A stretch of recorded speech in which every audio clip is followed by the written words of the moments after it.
Hi, and welcome to another episode of On the Couch, where we collaborate with experts, practitioners, authors, advocates and influencers to explore current social themes, sex-positive topics, and share stories and insights that matter. This podcast was recorded on Aboriginal country. We acknowledge the traditional custodians of the lands that were never ceded on which we live, work and record upon. We pay our respect to elders past and present and to those who may be visiting our website or listening to our podcast today. While listening, we encourage you to practice good self-care and of course check the show notes for further information. Wherever you are, whatever you're doing, enjoy this episode of On the Couch. I'm Maddy Stratton and I'm here with my co-host and friend Winnie Adamson. Hi Maddy, I'm really looking forward to today's episode as we're talking about conversations about sex, bodies and consent and how we can approach these with confidence and care. That's right, Winnie. Today we are joined by two incredible guests, the co-authors of the award-winning Welcome to book series. Hello and welcome on the couch, Dr. Melissa Kang and Yumi Stynes. Yeah, here we are. Hi, we're here. We made it. So lovely to have you both join us on the couch. And every episode we do introduce our guests using the fields of existence and coordinates of belonging by co-culture communications. And these concepts really demonstrate that our beings are a field of activity made up of the stories that we've been told, our ancestors that have existed, and the land under our feet, and the places that we stand. And all these enforce and form who we are in this moment as contextual beings. So starting with you, Melissa, how do you define and locate yourself, and what are your coordinates of belonging? Thanks, Winnie, and hi, Maddy, hi, Yumi, and hi, everybody. Thank you very much for inviting me to this really exciting conversation. I love the concept of coordinates of belonging, and as someone who's chosen to go into the adolescent development and adolescent health field, I think it says something about my own shaping of my identity and sort of almost feeling a bit stuck there my whole life. So I would say that my coordinates of belonging are scattered, and that a theme throughout my whole life has actually been about not quite belonging anywhere. I am mixed race. Each of my parents were descendants of either migrants or colonizers in their countries of birth, and that's profoundly part of who I am. Neither of my parents knew much about their ancestry. My father was an orphan and grew up pretty homeless as a child. I lived my childhood in Malaysia, where my father was from, and my adolescence and the rest of my life here in Australia. And I've moved from Gadigal to Darug country, and I'm back again now living and working on Gadigal country. So professionally, I've also sat between disciplines. I'm a medical doctor who's not really a GP, not really an adolescent hospital specialist, not really a sexologist, and not really a sexual health specialist, but a little bit of each. And I'm an academic who's better known for my role in Dolly magazine than all the other education roles, day jobs and research that I've done throughout my career. But despite that, I'm actually not comfortable, particularly in the media limelight. I've never wanted to be known as who I really am in Dolly magazine, but I also was very comfortable that I was acknowledged as a real doctor. So I would say with all of that behind me, as I was young and growing up professionally and personally, it wasn't till I had my first child. I have 4 children. Was having that first child when I was still technically a young person. It's probably when I felt grounded and belonged somewhere for the first time in my life. So that's a little bit about me. Thanks, Melissa. It's so great to hear a little bit more of your story outside of an academic or a professional bio for sure. And I think back to, 2021 when we first worked together on the Dolly Doctor webinar series for Caddyshack Project.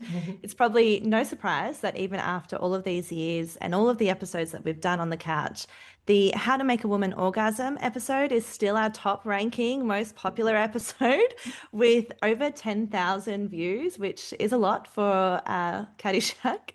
That was followed by our How to Get a Bigger Penis Manually and How to Get Rid of Genital Warts episodes. So I guess what this tells us is that this is what people are wanting to know, and this is where they're going to find the information. So I think that's quite fitting for our conversation today. But I'll hand over to you, Yumi, now if you'd like to jump in and define and locate yourself. Sure. Thank you, Maddie. Thank you, Winnie. My name's Yumi. I'm on unceded Gadigal land, land of the Eora Nation, and I very much do identify as Australian, even though, like Melissa, I am mixed race, Japanese, and white Australian. I have always really felt a deep love, like a yearning sort of attachment to this particular country. And moving from Melbourne up to Gadigal land, Sydney, I just felt so elated to be on this land and to be blessed enough to spend time walking around and experiencing the nature and beauty of this particular place. It's a thrill that never wears off. Professionally, I define myself as a broadcaster and author. I'm also a mother of four, and part of what I do for a living is talk a lot. So that's how I see myself situated. Thanks, Yumi. We will try and keep to the 1 hour today, but when we've got four talkers, we could be struggling a little bit. Back to you, Melissa. I remember running into you at the World Association of Sexual Health Congress up in Brisbane, and we were starting to talk about this episode, doing this episode together, and inviting Yumi to join us because it's no surprise that we're huge fans of your work, Yumi, and the Ladies We Need to Talk podcast. It's been a conversation in the office many a times with the different topics that have come up in that podcast. So thanks for joining us. It's really cool to be at this stage and hear both of your coordinates and connect with you here on the couch. And I guess we can really hear, I guess, the values-led, strengths-based advocacy that runs through your personal and professional stories, and it really sets up what we will be unpacking today. We really genuinely love taking the time to hear our guest coordinates and yearnings and grounding us in why we're here and helping frame the conversations that we're going to be having around sex, bodies, and consent with intention and care. Yeah, so true, Maddie. It's always such a highlight, and I think really adds to the conversation and good way to set up our conversation. And we were talking earlier about how professional relationships like yours, Melissa and Yumi, how they come about and how the mutual respect and commitment to the work is so aligned between the two of you. Can you share how you first connected with each other? Starting with you, Melissa. Sure. I received a phone call out of the blue from a woman called Claudine Ryan, who was the first producer of Ladies We Need to Talk, asking me if I'd be willing to do a podcast episode with Yumi about the vulva, I think, Yumi. And of course I was. I was thrilled. And I was also asked to do a follow-up interview about masturbation. So two of my favorite topics, really. So Yumi and the crew came to my office. At the time I was working at the University of Technology, Sydney, and we had these lovely conversations about the vulva. I think Yumi said, take me on a tour around the vulva, like through words, that's all, not anything else. And I remember after the first few minutes realizing I was talking in my normal voice about the anatomy of the vulva, and then a subsequent interview, I think, about masturbation. And that's when I first realized that the walls between my office and the two adjacent to me were really quite thin. And I am not sure if anyone heard what I was saying, but if they did, they never told me. I think it was then a few months later, Yumi, we'd met up again at an event at the Opera House, and that's when you asked me if I'd be interested in co-authoring a book about periods, and I just jumped at the chance.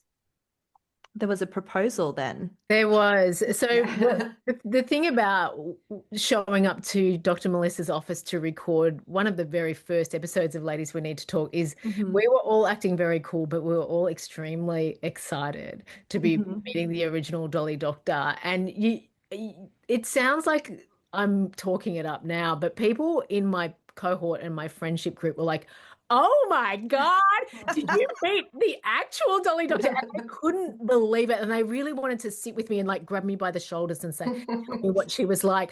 And the fact that I showed up and met this woman who was one of the first mixed race Asian women that I had ever seen in the public eye, that I remembered seeing her tiny photo, it was as big as a postage stamp in Dolly Doctor, and going, I think she's Asian. And I was so excited to recognize somebody who looked a bit like me in the public eye and talking in this way, and to know that little girl then grew up to be this woman who got to have Dr. Melissa's phone number in my phone. I was like, wild. And it was actually our publisher, Marisa Pintado's idea that we team up to write a book. And we sort of workshopped what is a pressing issue that needs to be written about. And at that point, there were no real guidebooks for young people expecting their period. There were a lot of academic books, there were a lot of journal entries, but nothing that spoke to a 10-year-old. You know, I think we picture it like a 14, 15-year-old person who's going to get their period, but actually it's more like 10 that they need to hear this information. And so what would speak to that particular child?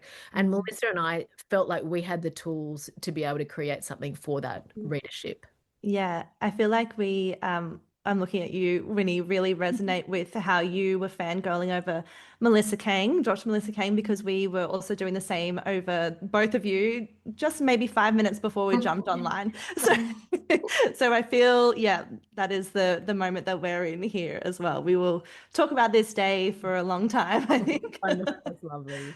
But yeah, as we were talking about the work and the Welcome to Book series for our listeners, the Welcome to Book series is an award-winning Australian collection of respectful relationships and sex education books for adolescents. There are currently 4 books in the series. Welcome to Your Period, published in 2019, Welcome to Consent in 2021, Welcome to Your Boobs in 2022, and Welcome to Sex in 2023. Melissa, you've spoken before about how this book series was inspired, I guess, along with Yumi, around your previous role as the longest serving, I believe, expert behind the iconic Dolly Doctor magazine column. And in that column is where you answered the burning questions from young people around health, sex, and relationships. So you've already started talking about the spark around the beginning of the Welcome to Book series, but where were the gaps that you were seeing? Can you talk a little bit more, Yumi, about the gaps you were seeing in the resources available to young people and why this felt so necessary? Yeah, well, both Melissa and I have 4 children each. So, of course, we were looking for resources like that for our own family members. And then in our work, of course, in different ways, we sort of both triangulate to meet this idea from different angles. And obviously, we're looking for the great period book or the great book about consent, and no such book existed. And so we felt like we could start to make headway into that and create something that we would actually want to read or read with our children or trust that we could hand over to young people. Yeah. Yeah, I think I would say that within 2 or 3 years of starting to write for Dolly Doctor, and I started in 1993, so in the mid-1990s or so, I thought, wow, someone needs to write a book about sex and about other aspects of growing up during adolescence and what happens to your body. So there's this kind of secrecy around what happens to your body and the feelings you have and the emotions and the attractions and the sorting out of your identity. And I did actually have my boss at the time and my mentor had recently published a book on parenting of adolescents, which sold really well and was a really good book. It was illustrated. And I said, do you think I could talk to your publisher and see if they'd be willing to have an illustrated book around sex and puberty and bodies and stuff? So he gave me their contact and I got in touch and they basically said, oh, I don't think there's a market for this. So I think even back then there was a sense that adolescents, they're not ready to have this information, even though Dolly Doctor was answering their questions all of the years since 1970. All of the questions go back, for a very long time, generations, about sex and bodies and change and identities and attractions and relationships. So it took a long time, I think, for something like the Welcome to series. And the key thing for me, having to write answers to questions for the magazine that were only restricted to 150, maybe 200 words maximum, and no diagrams and no illustrations. This was, something that was being cried out for, I think. And so, I think there's certainly been a void there for a long time, even though there are some really good resources that services have developed and people have written. I think it's that combination of really having young people's authentic voices at the heart of all of the books and making sure that what we're writing about is what they want to know because they've told us that. Mm. I agree. And the fact that Melissa's column was really the most popular part of Dolly that we would Mm. all turn to first, and boys and, older siblings as well would always go straight to Dolly Doctor, and yet it never expanded. They never thought, oh, we should, make this grow as part of the magazine. They were always like, no, no, no, we're just going to keep it. It's too much, too much.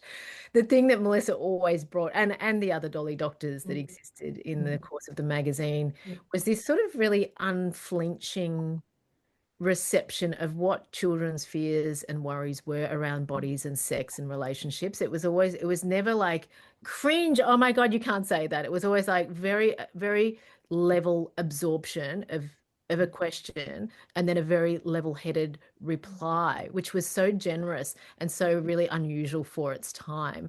And that's Mm. what we've tried to do with the books. And as Melissa pointed out, having their voices centered in the books makes it so incredibly refreshing, because they're so raw. They're often really funny. There's Yes. really wacky stuff. And everybody's experience of, say, for instance, the first time you get your period, we might have 6 different stories of what that was like, and they're all really different. And so kids get to see that and see firsthand, oh, there's no right way to do it. There's the way that I get to do it, but it's not wrong if it's different from what I thought was the right way to do it. And that can be absolutely such a relief for young. Mm. Mm. That's so true. Everyone remembers Dolly magazine for Dolly Doctor. Mm. So it's a good point. And I think it really brings us back to the research too, and what research tells us, because research also shows that comprehensive relationships and sexuality education, or RSE as we call it, is known to help young people make safer choices when they first decide to have sex. It reduces the rates of STIs, unintended pregnancy, and experiences of sexual assault and child sexual abuse. And it helps young people feel prepared for when they are ready. And knowing this and the fact these books are targeting adolescents, I think, is incredibly important, as we've discussed. And it also makes me think of our last 2 episodes of On the Couch, where we chatted about the data from the Australian Secondary School Survey with Professor Jennifer Power, and the ever-evolving space of digital sexual and reproductive health education with Dr. Giselle and Dr. Sarah, and the very current and topical changes of censorship and age verifications happening in Australia. And so I think it's really good timing for this conversation and talking about these books, and that they exist to really fill that gap as well. Yeah, and for our listeners as well, the Professor Jennifer Power episode, jump in and have a listen to hear more of the data of what young people are actually saying. So the most up-to-date information that we have. So yeah, I guess it's just really an important conversation, and the evidence is very clear around the benefits and impact of comprehensive RSE, especially when it's supported by whole of community approaches. Look, we don't want to move forward without acknowledging the controversy around the Welcome to Sex book in 2023 and the impact that that moment had. I don't want to spend too long here, but we do want to recognize the seriousness of what you both experienced. And from a sex positive sexual health community, we want to thank you for continuing to show up so visibly in this space, and for paving the way for so many educators, advocates, and people working in this space to produce holistic, inclusive, evidence-based sex education content and resources for young people. So I wanted to say that up front. I guess, reflecting back now, do either of you want to jump in and share a little bit about how that period, I guess, affirmed your commitment to comprehensive sex education, and perhaps further enforcing why this work matters? Well, first of all, I want to say thank you for that acknowledgement, Maddie. That actually means a lot to me, and I felt like a little pain in my throat of Yeah. to cry a little bit, because it's really kind of you to point out that that sucked for us, because it really did suck a lot. I think in the furore around it, because all of our books in those weeks afterwards, they all went to number 1, 2, 3, and 4 Yes. in the wash. People thought we were victorious, and we had gained the moral high ground. We could dust ourselves off and move on, but it doesn't actually necessarily repair some of the hurt and injury that we experienced as human beings, trying to live and trying to do our work in the world. So thank you again. It did, to be honest, I think for me put a bit of a writer's block in place where I was like, well, why would I write the next book in the series? Because this is what happened with the last one. Right.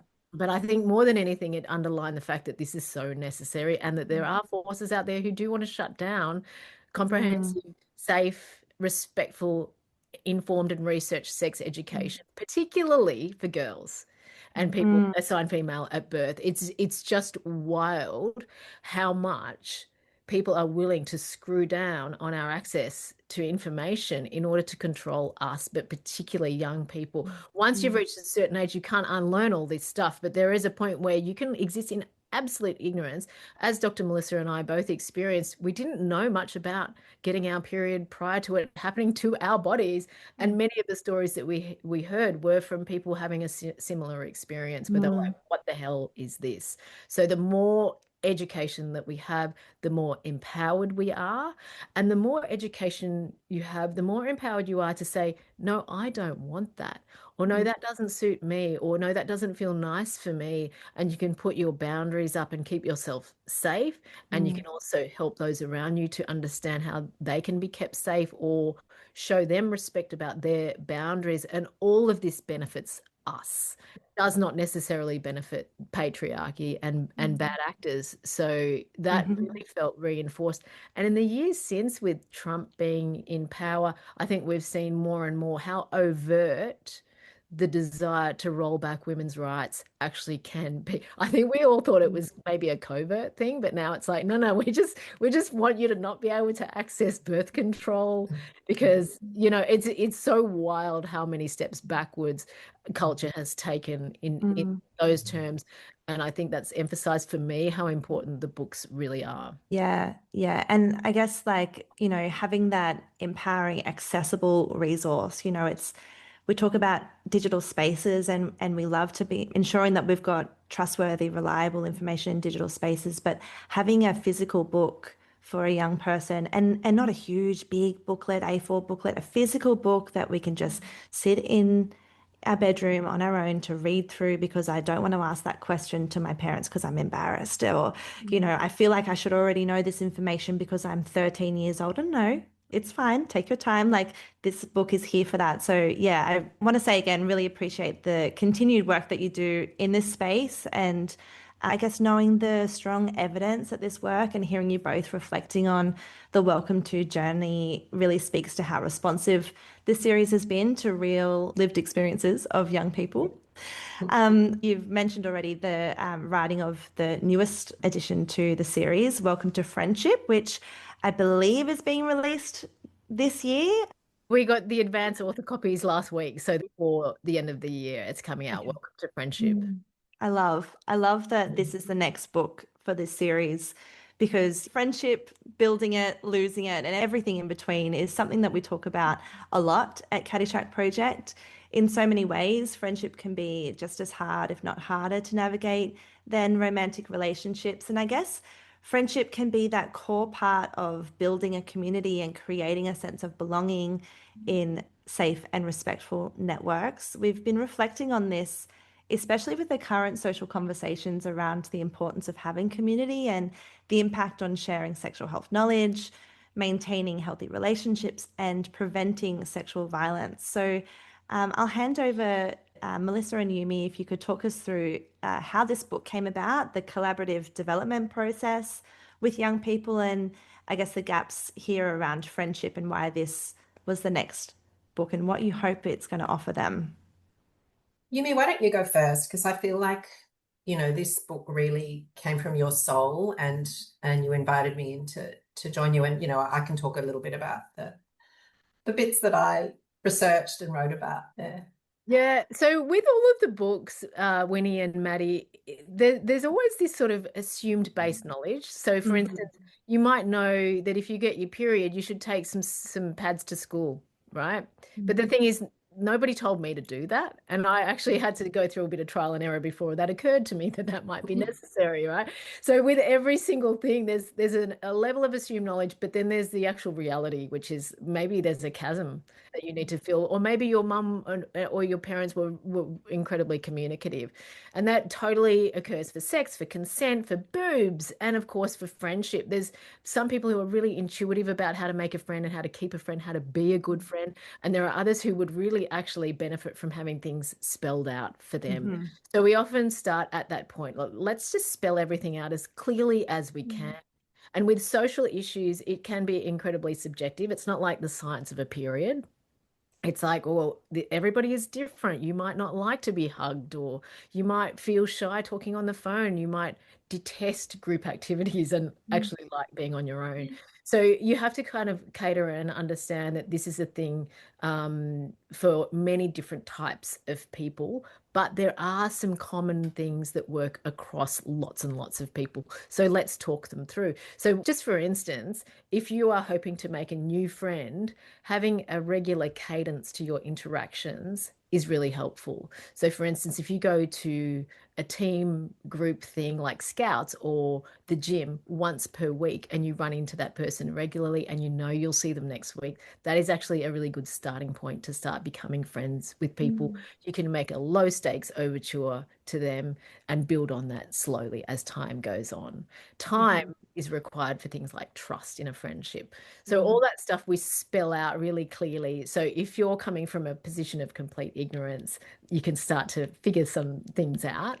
But just back to Melissa's point about this coming from my soul, is that I just spent a lot of time really interrogating my own friendships and understanding the meaning and the absolute gift that is chosen family. You know, when you become the driver of your life, you're at the steering wheel and you're like, actually, I want that legend to be my friend. And you start thinking about how can I make that happen? What can I contribute? How am I being a good friend? And how are they being a good, why are they so awesome to me? What do they do? Can I learn from that? And you start to see there are some structures and behaviors that you can encourage in yourself to be a better friend. And it doesn't stop. This is the thing. I know you're younger than me. You can get better at being a friend as you grow. And, you know, by the time you're old, hopefully you're really like, you're a maestro at friendship and you have this whole orchestra of wonderful friends and they are so beautiful in your life. So what a thing to offer the world. And also after Welcome to Sex and that huge controversy, I am optimistic that this is going to be completely an uncontroversial book. Yeah. Yeah, and look, Yumi really drove this through passion, and Yumi's been a wonderful friend to me, and Yumi's a great cook. You might also know she's written some great cookbooks. And I remember when my mother was dying, I think we met up about the book, one of the books, and handed me a pot full of food, and you know that's just such a lovely gesture. So thank you, Yumi. I think my contribution to the book came from, you know, much less so around my clinical work as a doctor, which informed a lot of the other books, because even though I would talk to young people in my office about friendship and relationships, it was generally not the first thing that they talked about. They wanted information about something to do with their body or sex or mental health or something like that. So my contribution to the book really came from making sure I was fully up to speed with the latest in neuroscience, brain development, often academic psychologists and clinicians who study relationships and friendships. So talking to some of those colleagues, I guess what I would have seen clinically as the explosion in mental health issues that starting to see in my clinical practice, the advent of loneliness as a real issue globally for people of all ages, the impact of AI on relationships. I was seeing a lot more young people in my clinical work with neurodiverse and divergent conditions, with gender diversity. And so making sure that I was across as much as I could be as far as the current, you know, science, I guess, behind relationships and friendships was concerned. I also felt after thinking more about friendship, that a group of people that I hadn't previously turned to in writing the books were teachers at primary school and secondary school, who live and breathe the, the fights and the arguments and the heartbreak that students go through when they're having problems with friends. And I guess over the years, I had interacted with school teachers quite a lot, particularly if a young person's health was impacting their education or vice versa. So we interviewed teachers as well and got some really interesting perspectives on how they saw adolescent friendships. So I guess that was, those were the things I thought I could and should bring to the book as well. Yeah, that sounds great. And I guess, that really ensures that the content is relevant and accessible, and also, I guess, really supports teachers who are working with young people to be able to use these books as well to understand, what's friendship look like for young people, but also I'm sure that there's going to be some things that we're going to learn in there as well for ourselves. Yeah, it leads, I think that leads really nicely, diving deeper into how, as healthcare professionals, youth workers, teachers, clinicians, and parents, we can be talking about sex, bodies, and consent with young people, and how we do that with confidence and care. And going back to research and evidence, it does show us that young people want more inclusive and realistic information about sexual and gender diversity, innate variations of sex characteristics, violence in relationships, consent and coercion, intimacy, sexual pleasure, and love, among other topics.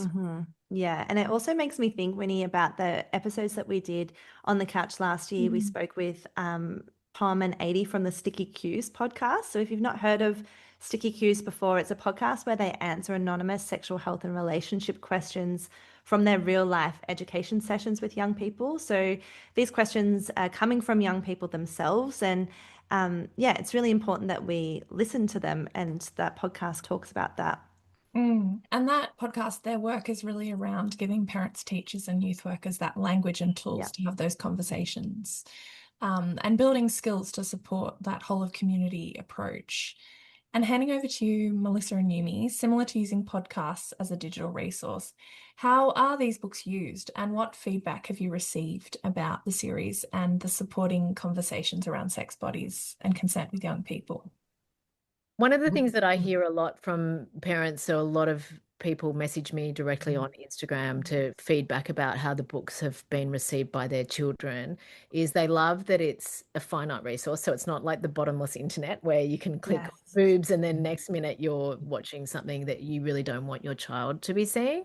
So that is a really big thing. Parents love that they can leave it on the kids' bedside table or on their pillow and then just go, okay, come to me with questions. I think one of the things that you said, Maddy, was interesting, just naming issues like coercive control or sexual assault. I think parents can really clam up and freeze and go into panic. And it's not because they're incompetent or bad parents. It's because they're afraid of saying the wrong thing.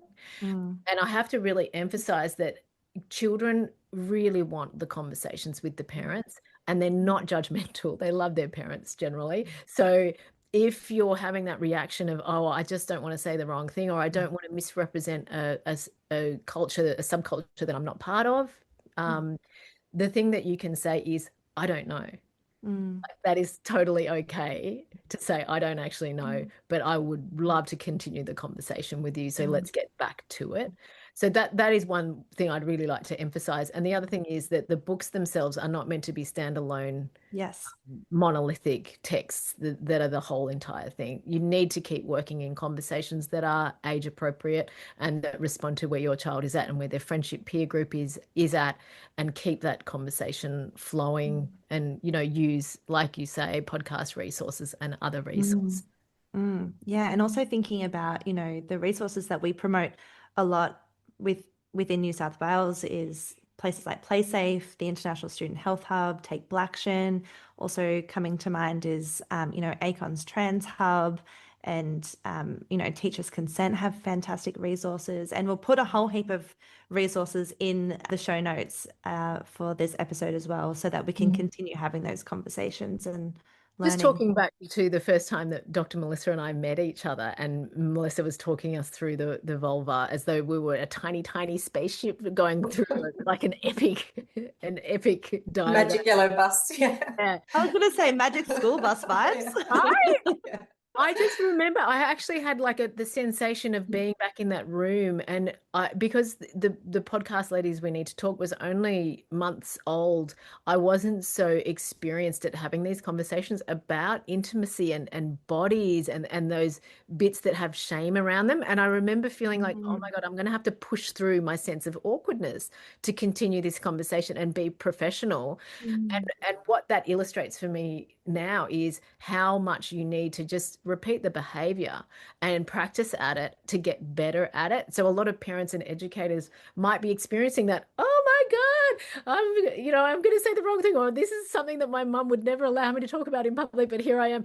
So all of those things are real and they're valid, but also they can be overcome through lots of practice. And then you'll find yourself at the other end just happily talking about all of the things that are to do with that, whether it's with your children or, in a space like this, with all the kind of guards down, the weapons are down, and the shame is not there anymore.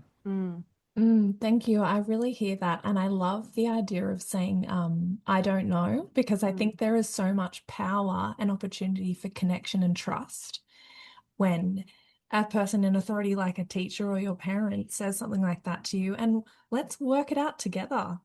Let's find out the information together. And I really love that idea because there can be such pressure to know the answers. And we all have such different experiences of what our sex education has looked like, So I really love those tips. And it's really great to hear how that intention has come through, and thinking about inclusive language as well and tone through the books, especially in those early chapters of The Welcome to Sex, where information around sexual and gender identities and body and sex characteristic labels are included, as well as resources for further learning. And it's so important to understand how, when having conversations with young people, we know that everyone has such a unique experience. So I'd like to ask, what do you see as important when having conversations with young people about sexuality, gender identity, and our communities of people with intersex variations? Well, I guess, as everyone knows, my interactions with young people have been as a doctor. So these are things that I've learned as a doctor, but also I'm aware that in the medical profession, there's still a lot of lack of understanding and lack of knowledge. And, there's been a lot of advocacy from groups to have natural variations and natural diversity recognized as such, and nothing wrong. I find that when I meet a young person, I sort of like always starting with a blank slate. I don't make any assumptions based on their appearance, based on the way they speak.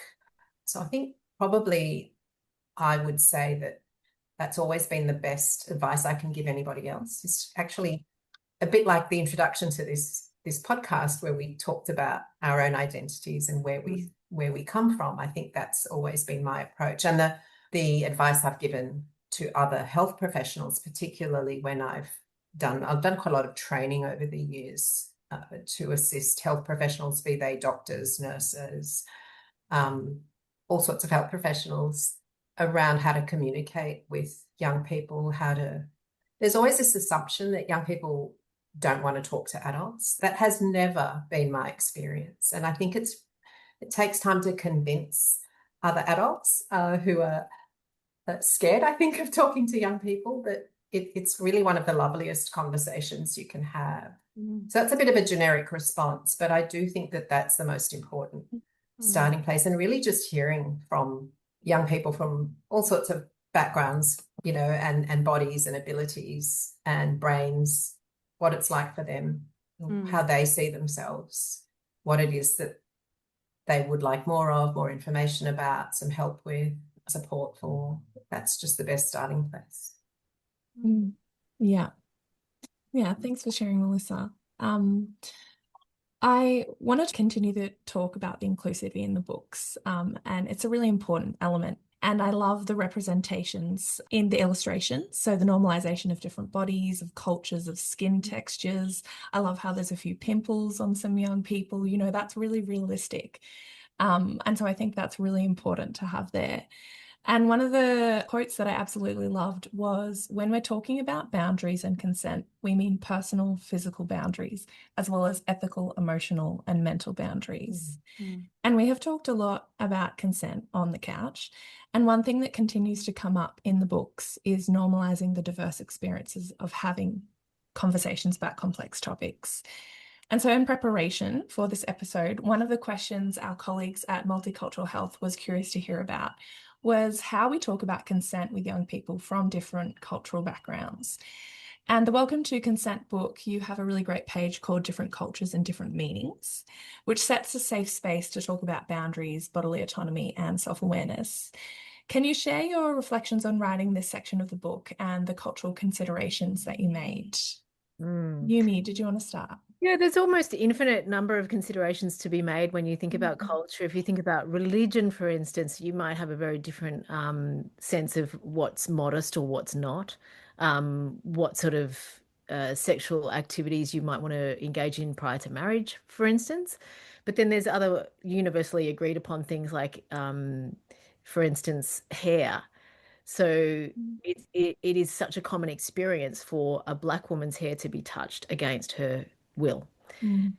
And yet it is, nobody would come up to me and touch my hair without me smacking their hand away, right? So why is it okay for some person to be on the receiving end of this behavior? It's actually not. And yet some people will cross boundaries all the time. So part of writing the books has to be considering this huge spectrum of different experiences and trying to weave those in, because, you know, boundaries might exist for one person that other people don't see those boundaries for a different person. Similarly, when we were writing, for instance, Welcome to Your Period, we had to consider, what is it like to have your period and be a wheelchair user? And how do we tell that story? So with all of these examples, the best thing that we could do is not try and put ourselves into someone's shoes. As well, that is very helpful as a writer, but it would be actually to speak to that person. So to find people who menstruate, who are in wheelchairs, and say, can you tell us what it's like? You know, what would you say to the younger person who hasn't started to menstruate yet, that we can put into the book as a bit of an inside scoop, you know? So all that stuff became very, very important to how we write these books. Yeah, I'll just add to that we really made as big an effort as we each could to talk to young people who had a range of abilities, disabilities, you know, diverse gender identities, diverse sex characteristics. And I think we did end up with a really diverse group of young people, particularly for Welcome to Sex, but in fact for all of the books. Trans young people, I just want people to know, though, that those young people they self-identified how they wanted to be named or not named in the book. So it's not necessarily evident that the person that we're quoting was a trans woman or a trans man or had a variation of sex characteristics. So I think that's important for people to appreciate, that we followed their lead. I think for me, it's really helped that I have always identified as a mixed race person, and that I lived in a truly multicultural society growing up in Malaysia. And it was very different and weird coming to Australia, where I was one of two Asians in a school of about 1,000 students. And I felt very sidelined and a bit strange. And so I think having that lived experience through my adolescence I like to think has really helped me sit and listen to young people and have their experience inform me and guide me rather than the other way around. Yeah, it comes through so clearly. And also that, you know, there is lived experience of young people in the books. Safe sex is so much more than STIs or unplanned pregnancy prevention. And the World Health Organization does state that sexual health is about well-being, not merely the absence of disease. And in the Welcome to Sex book, you talk about safe sex also including looking after your body, heart, mind, and spirit, and about valuing yourself and who you are. And I really love this. And I think of a lot of young people and people in my generation who would have really benefited if they'd been taught about this from such an earlier age. And it's this knowledge around safe sex that empowers and protects young people from abuse and leans really nicely into teaching about sex with a pleasure-centered focus. The very first section of the book defines sex as anything with your body that feels sexy and includes pleasure. And I just love that. And you have questions and case studies in the book, including questions around the mechanics of sex and how to have sex, as well as how to give and receive pleasure. So what were the processes in answering these questions using sex positive, inclusive, and pleasure-centered focused principles? I think for me, it wasn't even conscious. I think I don't know why, but I've always been a sex positive person. I grew up with kind of sexually conservative father. He wasn't conservative in any other aspect of life, but certainly when it came to, I have an older brother, and with the two of us very close in age, there was this huge gender difference in what was acceptable and not acceptable in terms of what we wore, what we did, who we were allowed to go out with. So that was part of my later adolescence, which I think really had an impact on, and I felt even from a much younger age, even though I was not involved in any relationships, I felt like sex is great. Like I didn't know what it was exactly, but it's great. And why would anyone not be sex positive? It doesn't, it's not reflected necessarily in any behavior that you engage with. I would say I was a very average sort of developer, but just thinking, well, of course one would be sex positive because that's kind of part of who we are. So I don't think it was something that ever entered my mind not to be sex positive. Melissa led the way with Welcome to Sex. So that was one where she was definitely piloting the book from start to finish. And I think it drew very heavily on her work as a clinician and also as Dolly Doctor. But mine is the same. I think it's very anti-capitalist to be sex positive. It's something that you can do for free with people that you love. You're not consuming, you're not polluting the environment. And it's very much about attunement. And I love the idea of that. I think it feeds into friendship as well. It's about tuning into somebody in a quite selfless way and being very open to what they like and to what their responses are in a way that very much humanizes the other person, which is just like, it's actually really pure love, isn't it? If you can be so receptive to their needs, it doesn't mean we're getting married, but it does mean I care. And I think that's so wonderful to be in that moment and to say, I care about you and I care about your responses. I care about what you like. It frightens me to think that there are so many people out there who can be so embodied in themselves without showing that consideration to their sex partners and to just be, I'm going to take what I want.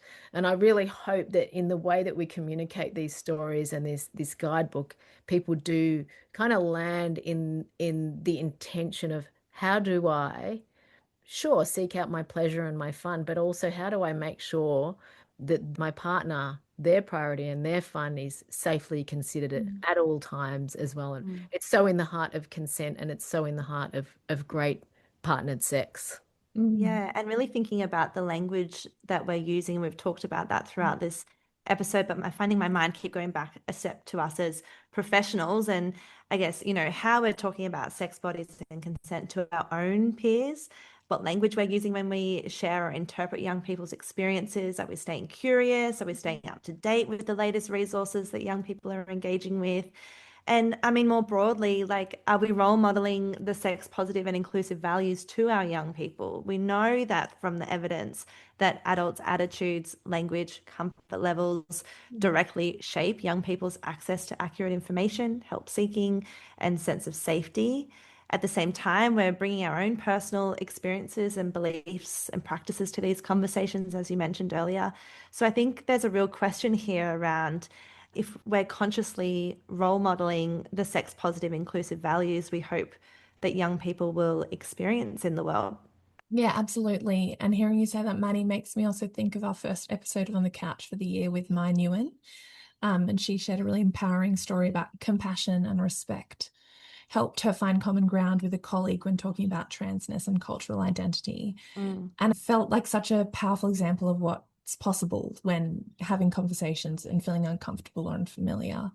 Melissa and Yumi, how would you encourage colleagues, peers, and even friends to approach conversations about sex, bodies, identity, and consent, particularly navigating complex conversations with passion and respect? I think starting with a consent question is really helpful. Like, do you feel comfortable to talk about this right now? Or I wanted to disclose something that might be traumatizing. Are you in a situation where you feel like hearing about anything like that?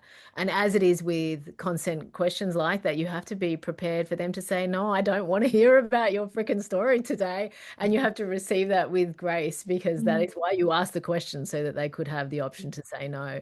So that, and then even just like, modeling that in that way is really, really positive for the people around you to say, oh, I said no to Yumi and she listened and she completely let go of that. And that wasn't something that she was like, oh, why not? Can we please, please? So doing that is really good. And then I think, you know, I mean, I have this with my friends is I have a subset of my friends who really get squeamish if I bring up sex, particularly in a personal way, like about me or about them. And I respect that. If they don't want to have those conversations, it's not for me to thrust them upon them. But sometimes it might be beneficial. So that's when I have to weigh it up and say, how are you feeling about if we have this chat right now? And that way you can push it a little bit. But you have to respect where people sit, right? So if they don't want to do those conversations at any time. In my work at Ladies We Need to Talk, we're often having those conversations, and it's often with experts who are absolutely down with it, but it's also with people who are case studies. So they are not experts. They do not work in sexual education or sexual assault or any kind of medical field. And they might be coming on to talk about something that happened with their body in a really personal way. And that is really about making sure that they feel safe, that they understand where the boundaries are, that this will be broadcast, that, a friend might recognize their voice and that they are okay with that. And I think once they're given the permission to make those decisions in a calm way, they're not under pressure, the microphone is not on, then they can show up to that interview and really deliver. And what I do find time and again is once they've been prepared and they've arrived, prepared to share, it's often an incredible unshaming where they feel really elated. They feel weight has been lifted from them. They pretty much float out of the studio. So unburdened. And they are changed. People from these conversations, you see their molecules rearranged. They're like, oh my God, I've let that go. I am free of that shame and that burden now. And you can see them step out and literally cross a threshold to a new phase in their life. And it's absolutely delightful to behold. Yeah, thanks so much, Yumi. I love that. Wise words, and I'm sure many of the colleagues listening will now be more inspired. How can we have conversations with peers if we hear misinformation when we're working with young people as well? I think it depends on how high or low the stakes are at the time. So I've heard misinformation around things like myths around contraception, for example, that perhaps a colleague might not be completely up to speed with, and they might be about to give an education session to a group of young people, for example. So I might, just mention something that's more up to date. If you hear something that could potentially create trauma or distress for either a young person or another colleague, I think it's important to try and intervene, more rapidly. And that might really be making a ruse for sort of, look, quick, come, I need to talk to you about something, get them away and have a chat like that. I have to say I've never had to do that. I've been very lucky with the colleagues I've worked with over the years, and I think it's probably a reflection of the fact that I've mostly worked in youth health spaces where there's a lot of inclusion around young people's perspectives and what's important for them. So I guess that's the short answer. I often talk about this topic. I could go on for hours, but just to quickly answer your question. Yeah, and I think also like building in that intentional self-care and self-protection into these conversations because, it is a really bold thing to be an active bystander and with a colleague, and it's quite brave to be able to have those conversations in that way. So building in that self-care and self-protection, I think, is a really important way to kind of wrap up that conversation. Look, it's been such an inspiring and empowering and really hopeful conversation. So thank you so much for both of you for your time and for giving us so many takeaways and really practical things we can take back to our work. We are coming to the end of our chat on the couch. We want to leave some space for you both to share any last thoughts for our listeners to continue to engage and have these conversations. My final thought would be that this stuff has always got the potential to be scary, but it also has huge potential to be funny. So if you can lean into the fun and the funny of having these conversations, then I think you'll set yourself up to succeed. And also to understand that you don't always know every answer. So you can always keep learning and growing. In every book that Melissa and I have written, I've learned so much, and I've come out with so much more information than I did at the start of the writing process. So it doesn't matter how old you are or what field you work in, you can always learn more. Yeah, and look, I'd just add to that being eternally curious is a really important part of this work, and never making assumptions, being aware of your own discomfort as well as your own trauma if you have any, and lived experience. So just being really aware of that and being brave enough to draw lines and say, I don't want to talk about this anymore on other occasions, just being respectfully curious in order to help advance. And I think, we're only as good as health professionals or educators or promoters. We're only as good as the least served population of young people. And I think that's where I always turn my sights. Who are the least served? Who are the most young people whose needs are not being met by the institutions, be they schools, education, health, and so on. And by constantly thinking about that, I think that just helps me to keep alive and curious. Thanks for listening to On the Couch. We create this podcast because we are allies in actively challenging discrimination, microaggressions, and exclusionary behaviours.